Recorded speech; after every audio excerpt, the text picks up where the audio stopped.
One of the hardest things to do as a college student is choose a major. You've got a certain set of skills and interests, and the trick is to kind of match those passions of yours and those abilities that you have to the requirements of a particular job. The more talented you are, the smarter you are, the more difficult that is because you've got a lot of choices. We hear about people who have been born to be carpenters. They just have a particular set of skills. Their ability to work with wood and make beautiful things is amazing to those of us who do not possess those qualities. The question here is, were you meant to be a teacher? Well, I've put together this highly scientific little quiz to determine whether or not you were born to be a teacher.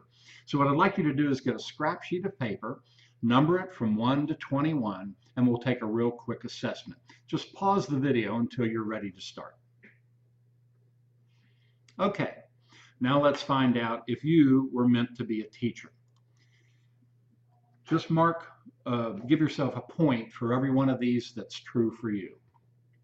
Mom is or was a teacher. Dad is or was a teacher. Another close relative was a teacher. A close relative was a principal. I used to play school.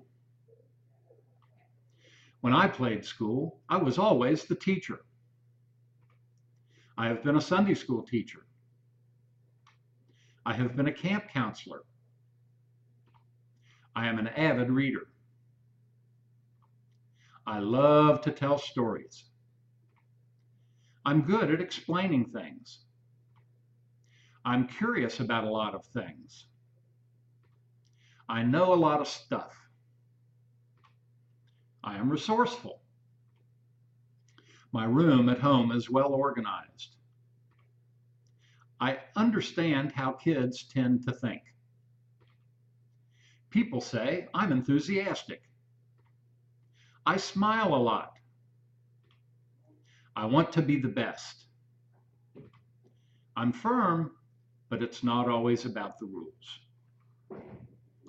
Well, I said my survey was scientific, but it's not really. This hasn't been tested against anything, but we do know some things about the kinds of characteristics that tend to make people satisfied as teachers and tend to make them successful folks who remain in the field for long careers. One of the things that we understand is that there are certain families that tend to be into teaching. If your mother and father were teachers, if you grew up playing in the hallway while your mom got her room ready for the school year, or if you were anxious to make bulletin boards or pack books or unpack books or decorate the room, chances are you've grown up in that kind of an environment. You understand school. Of course, you went to school yourself and you saw that from the point of view of a student, but you also had the chance to observe what it meant to be a teacher from the point of view of your parent. And that acclimatization, that becoming comfortable with that environment, is a big part of people being satisfied wherever they work. Well, we do have some information that is helpful and is a little bit more research-based. And we've got a number of school districts that are using some of this information when they go out looking for a teacher. The Gallup Corporation, the same group that puts out the Gallup poll, uses a teacher interview instrument called a teacher perceiver. And it evaluates teaching candidates based on these following concepts: mission, empathy, rapport drive, individualized perception, listening, investment, input drive, activation, innovation, gestalt, objectivity, and focus. These are the characteristics that they have identified as being correlated to people who have been successful teachers and have spent careers in teaching. So what do these things mean? So let's take a minute to kind of breeze through these. And as I'm doing that, think about you. To what extent do your skills and passions match these kinds of characteristics? If you're a good match for it, chances are teaching would be an excellent field for you. But if you find that these kinds of things are uncomfortable or they're not you, then you might want to give some serious consideration to other kinds of pursuits. Mission. I tend to think of mission almost in a military sense, where the teacher comes into the school and they've got a purpose for that day. They have something they want to get done. They've been working with a student that they want to see grow. They've got a new approach they want to try with the student. They've got something in mind, and it relates to the success of their class. Empathy. Now, this is different from sympathy. It's not feeling sorry for kids, but empathy is the ability of a teacher to kind of reflect on what it is we've asked students to do and view that from their point of view, kind of to put yourself in their shoes, if you will. And that helps us understand what might motivate students. Individualized perception. This is the ability of a teacher to distinguish individuals from among groups of students and identify the needs and interests of individual kids. Even kids from the very same circumstances, kids from the exact same family are different people, and they have different strengths and weaknesses, they have different needs, and teachers need to see that. Rapport drive. Rapport drive is the idea that you really want you want your students to like you. You want to have rapport with them. You want to have a good, easy flow. Now, we have to be careful with rapport drive because while it is important that students and teachers are able to build respectful, appropriate relationships with one another, and much of our ability to work with kids is predicated on that, your goal is not to become the student's friend.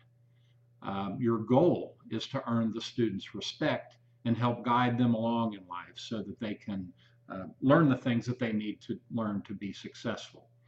But the fact that you want to have good rapport with your students is a very valuable and important thing. Listening. I've heard it said that listening is almost a lost skill. It seems in social media these days, everybody's talking, but nobody's listening. Listening is a very essential skill and extremely beneficial to understanding what it is our students are dealing with as we try to assist them. Investment. That's the ability of a teacher to really be latched on to the success of his or her class. It's the idea that I feel good about my work if I see my students grow throughout the year. And I'm going to look back on this class at the end of the year and I'm going to try to assess how far my class has come. And that's going to give me personal satisfaction because I'm invested here. Input drive. Have you ever been on vacation and you've come across something that's new and exciting to you and you've had that thought, oh, I can't wait to take this back home and share it with my best friend or maybe my Sunday school class or a group of people that you think would be as interested in this thing you found as you have been. Well, that's the idea of input drive. As teachers travel through life, they pick up new information, they learn new things, and if you feel that urge to bring that back and teach it to others, then you've got input drive. Activation. Activation is the idea that you are capable of asking questions and working with students in such a way that you're going to cause them to think. The way you phrase your questions kind of forces them, in a sense, to think about things in a new and challenging kind of way, or perhaps a creative way, or perhaps in a way that helps them get in touch with their feelings or stimulates their own interest in learning more. That's activation. Innovation. The innovation is the idea that you're open to new things coming into your classroom and you're open to trying whatever works. Gestalt. Gestalt actually comes from psychology literature, and it is this feeling that we get inside ourselves sometimes that we need to have closure on something. Have you ever had a dispute with your best friend? And after you've had your argument, there's a period of time where you're uneasy with one another and you just want to stay apart from each other and kind of let the smoke clear. But then before long, you start having this internal feeling like, well, I miss my friend and I want to rebuild that relationship and I want to make up. Well, it's that desire for closure that is the gestalt that's being referred to. The same thing can occur in terms of our work. The desire to persist until the work is done is another form of gestalt. Objectivity. Objectivity has to do with how we view our students' behavior and whether or not we take it personally or whether we can objectively observe the behavior and just deal with that and just deal with what it is the student needs to learn so that their future behaviors are productive. It's not about us. It's about what the student needs, and the ability to view that objectively is very important. Focus. Focus is the idea that what we do in our career is moving in a planned direction. That as a teacher, we have some goals in front of us. There are things that we want to accomplish, and long term, maybe there are some career goals that come into focus as well. And they may have to do with wanting to get a promotion, preparing ourselves for additional education so that we might be available for advancement should a position that we're interested in become available above us. And so you become promoted. As you become more skilled in the field of education, you've got the opportunity to take on greater challenges. So classroom teachers, if you're really good, you may become an instructional supervisor. Bigger pay, you become responsible for a larger piece of the work of the school district. Instead of just the 25 kids in your classroom, you may be working with a number of schools, helping a number of teachers do a better job for a whole bunch of kids. You may be interested in becoming a principal, a superintendent, and whatever it is you feel the challenge that you're capable of taking on, that kind of focus can see you through a long and satisfying career if you're successful, and we hope you will be. But today's little assessment was just for you to think about whether or not teaching is a good fit for you and if you were meant to be a teacher.